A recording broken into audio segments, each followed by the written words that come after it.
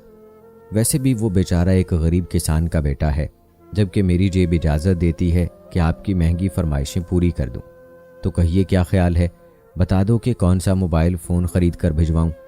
دوسرے روز مبینہ نے پھر ایک لیٹر بھجوایا جس میں ستار کی تعریف کے ساتھ فوراً دوستی کا ہاتھ فراغ دلی سے بڑھانے کی پیشکش درج تھی۔ اس خط میں بھی ایک عدد موبائل کی فوری فرمائش تھی جو ستار نے نیا خرید کر اسے بھجوا دیا۔ بس پھر کیا تھا، سلسلہ پکا ہو گیا۔ اس کی باتوں سے ظاہر ہوتا تھا کہ ستار کے سوا اسے آج تک کوئی معیاری اور من پسند چاہنے والا پہلے کبھی ملا ہی نہیں تھا۔ وہ اسے اور موبائل فون دونوں کو پا کر بے حد مسرور تھی۔ ادھر یہ سلسلہ چل رہا تھا، ادھر وہ یہ ساری سرگزشت اپنے اس دوست کو سنا رہا تھا جو پولیس انسپیکٹر تھا۔ اسی نے کہا کہ ان آوارہ لڑکیوں کو ایسا مزہ چکھانا چاہیے کہ عمر بھر اپنی خواہشات کی غلامی سے تائب ہو جائیں اور محبت کے جھوٹے کھیل نہ رچا پائیں۔ ایک روز ستار نے اصرار کر کے دل آرا اور مبینہ کو شام میں کمپنی باغ میں بلوایا۔ وہ گھر سے سہیلی کے منگنی کا بہانہ کر کے خوب بن ٹھن کر آئی تھی۔ ستار اور اس کا دوست باغ میں ٹہل کر ان کا انتظار کر رہے تھے۔ دونوں بہنیں آ گئیں تو یہ دونوں ان کو تنہا تنہا ایک طرف لے جا کر بیٹھ گئے۔ شام گہری ہوتی ہوئی رات میں تبدیل ہوتی جاتی تھی اور دل آرا اور مبینہ کی بے چینی بھی بڑھتی جاتی تھی کہ ان کے والد اور بڑے بھائی کے گھر آنے کا وقت ہو گیا تھا، مگر ستار اور اس کا دوست تھے کہ اٹھنے کا نام نہ لے رہے تھے، بلکہ ان کو زیادہ مہنگے اور اچھے موبائل فون دینے کے سبز باغ دکھا رہے تھے۔ یوں ہی ان لڑکیوں سے ٹال مٹول کرتے دونوں نے رات کے 9 بجا دیے۔ تب وہ اٹھ کھڑی ہوئیں کہ اب بھی گھر نہ گئیں تو ابا اور بھائی کی مار پڑ جائے گی۔ اسی وقت اچانک چند پولیس والے جھاڑیوں سے نکلے اور دونوں بہنوں کو ساتھ لے چلے۔ ساتھ ان کے ستار کا انسپیکٹر دوست بھی تھا جو اس منصوبے میں شریک تھا۔ دل آرا اور مبینہ پر الزام تھا کہ یہ رات کے وقت 2 نوجوانوں سے غلط حرکات کرتے ہوئے پکڑی گئی ہیں۔ دونوں لڑکیوں کا رو رو کر برا حال تھا، لیکن انسپیکٹر کسی طور ان کو چھوڑنے پر راضی نہ تھا۔ اس کا ایک ہی مطالبہ تھا کہ یا تو ہم سب کو خوش کر دو یا پھر بدنامی کے لیے تیار ہو جاؤ۔ ان کا خیال غلط نکلا۔ دونوں لڑکیاں کسی طور پر کسی غلط کام کے لیے راضی نہ ہوئیں۔ نتیجہ یہ ہوا کہ وہ محلے بھر میں اس واقعے سے بہت زیادہ بدنام ہو گئیں، اتنی زیادہ کہ ان کو محلے والوں نے نکال دیا۔ اس کے بعد ان کا رشتہ بھی کہیں نہ ہو سکا۔ ضرور انہوں نے اس محبت کے جھوٹے چکروں سے توبہ کر لی ہوگی، مگر ان نوجوانوں کی اس مذموم حرکت کے سبب بیچارے ماں باپ کسی کو منہ دکھانے کے قابل نہ رہے تھے۔ گرچہ یہ نادان صرف ان لڑکیوں کو سبق پڑھانا چاہتے تھے، لیکن محلے کی اچھی سوچ رکھنے والوں کو ہمیشہ اس بات کا ملال رہا کہ ان بچیوں کا باپ تو نہایت شریف اور باعزت آدمی تھا جو حلال کی روزی اپنے بچوں کو کھلا رہا تھا اور کبھی کسی سے رشوت نہ لیتا تھا، جس سبب اس کے گھر میں اکثر فاقے رہتے تھے اور لڑکیاں بھی شاید اسی وجہ سے برائی کی جانب مائل ہوئی تھیں کہ وہ اپنی چھوٹی چھوٹی خواہشات کو دباتے دباتے بے حال ہو گئی تھی۔ بیٹیوں کے کرتوتوں کا علم باپ اور بھائی کو تو قطعی نہ تھا۔ ممکن ہے ماں کو کچھ علم ہو، لیکن اس کے روکنے سے یہ نہ روکتی تھی۔ تبھی ان کا یہ انجام ہوا کہ اتنی بدنام ہو گئیں۔ اس صدمے سے بیچارہ باپ ہفتے کے اندر اندر ہارٹ اٹیک سے چل بسا۔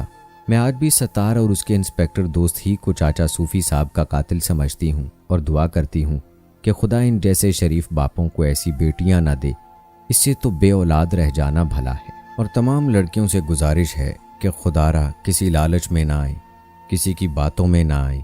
جو عزت آپ کو آپ کا محرم یعنی باپ یا بھائی دے سکتا ہے وہ کوئی اور نہیں دے سکتا، یا پھر نکاح کے بعد شوہر دے سکتا ہے، باقی سب دھوکہ ہے۔ اور لڑکوں سے بھی گزارش ہے کہ آج اگر آپ کسی اور کی بیٹی کی عزت مٹی میں ملائیں گے تو یاد رکھیں یہ قرض ہے آپ کے ذمے جو آپ کی ماں، بہن، بیوی یا بیٹی چکائے گی۔ خدا را جیسے اپنی بیٹیوں کی عزت کا خیال رکھتے ہیں ایسے ہی سب کی بیٹیوں کی عزت کا خیال رکھیں۔ کیسی لگی کہانی کمنٹ باکس میں ضرور بتائیں۔ ملتے ہیں اگلی ویڈیو میں، تب تک کے لیے اجازت دیں۔ اللہ حافظ۔